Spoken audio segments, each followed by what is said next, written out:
Olá, queridos, mais uma vez com vocês aqui, Pastor João Márcio, para darmos sequência ao nosso estudo sobre o crescer nos nossos relacionamentos familiares.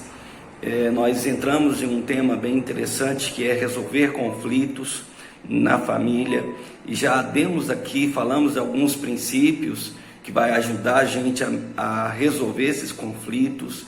Nós falamos da importância de tomarmos iniciativa para resolver os conflitos.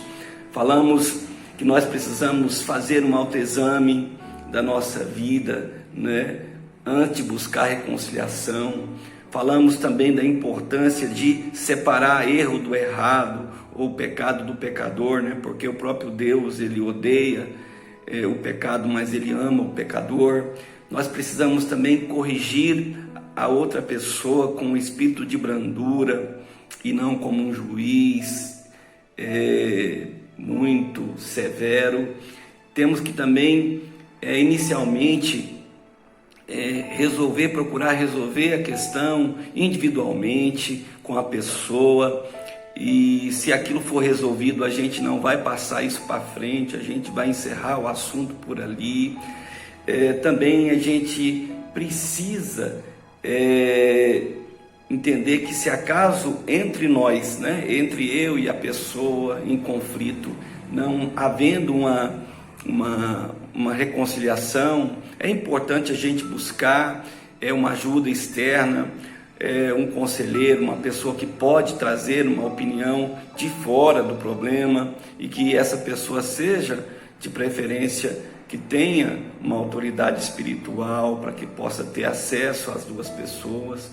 Também nós falamos que, se porventura essa pessoa em erro não reconhecer o seu erro, permanecer no seu erro e nem reconhecer que está errado, a gente precisa tomar decisões mais sérias com respeito a esse assunto, não é? Então hoje a gente vai dar sequência a esse estudo, e concluindo certamente aqui falando sobre esses princípios que a gente pode usar para resolver os conflitos familiares. E eu quero já ir para o próximo, que eu preciso entender que o conflito espiritual, eu e você, a gente precisa entender que o conflito espiritual envolve uma batalha espiritual. Domingo agora eu preguei a respeito de Efésios 6, que Paulo vai falar sobre a batalha espiritual. E lá no Evangelho de João, capítulo 10, versículo 10, a palavra de Deus diz que o ladrão veio somente para roubar, matar e destruir.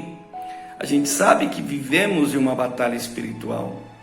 E o próprio Paulo, lá em Efésios 6, capítulo 6, versículo 12, ele vai dizer que o nosso maior inimigo não é, a nossa luta maior não é contra carne ou sangue, ou seja, as pessoas, mas sim os principados e potestades, as forças do mal que atuam nas regiões celestiais.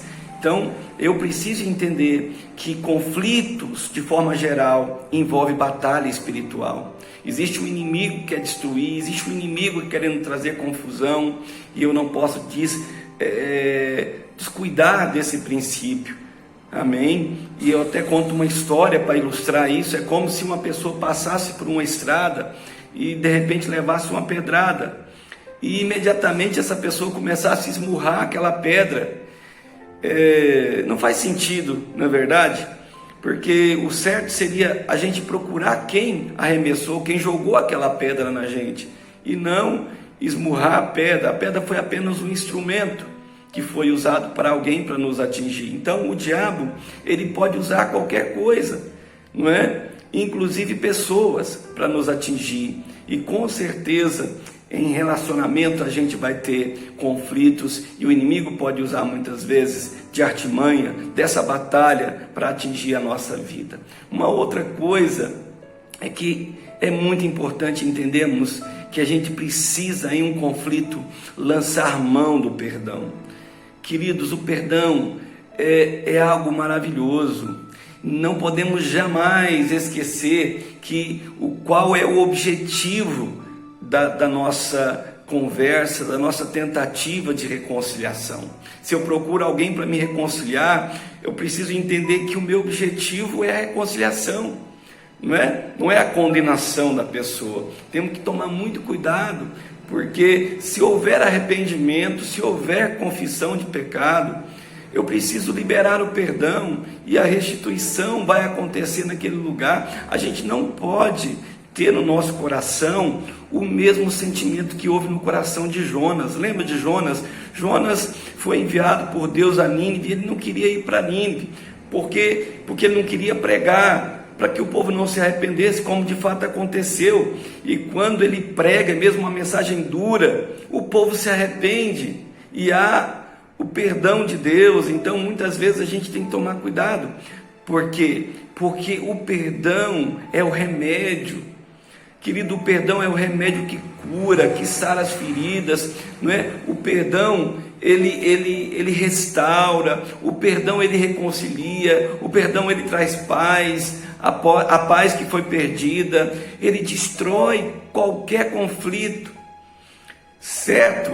Seja o perdão liberado por Deus, seja o perdão que está no nosso coração, é maravilhoso. E eu preciso entender que o perdão não libera apenas a pessoa que errou, mas o perdão também libera a pessoa que foi afetada por aquele erro.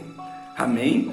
E o último ponto que eu quero deixar para você, querido, é que o arrependimento verdadeiro, ele inclui restituição. Ou seja, você já ouviu alguém falar que existe perdão barato? Sabe quando existe um perdão barato? É quando o arrependimento é superficial.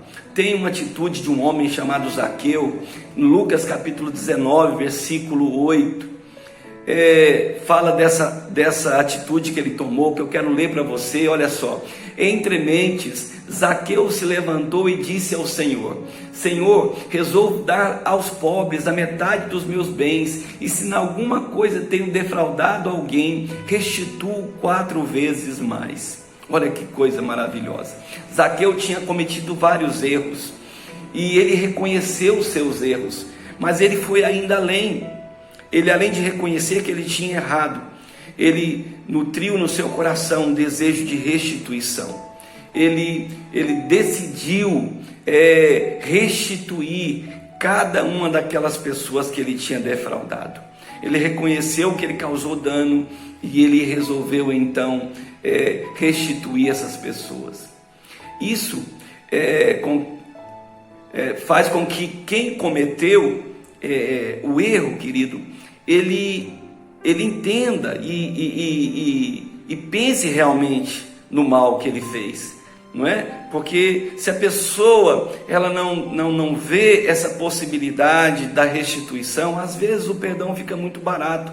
Então a gente precisa lançar mão. É claro que a gente tem que ter criatividade. Às vezes a gente diz: olha, a gente tem que lançar mão da restituição sempre, a não ser quando o fazer isso seja pior do que o estado da pessoa. Ou seja, a gente quer usar um exemplo, é como que dizer: olha, às vezes o remendo é pior do que o buraco, entende? Então a gente precisa usar de criatividade, e certamente o Espírito Santo de Deus vai nos conduzir nessa caminhada da restituição, mas a gente precisa lançar mão disso em nome de Jesus. Amém, queridos? Então, que o Senhor nos ajude a resolver nossos conflitos familiares, que o Senhor nos ajude a ter em nossas famílias um lugar de paz, um lugar de reconciliação, em nome de Jesus. Que o Senhor nos ajude sempre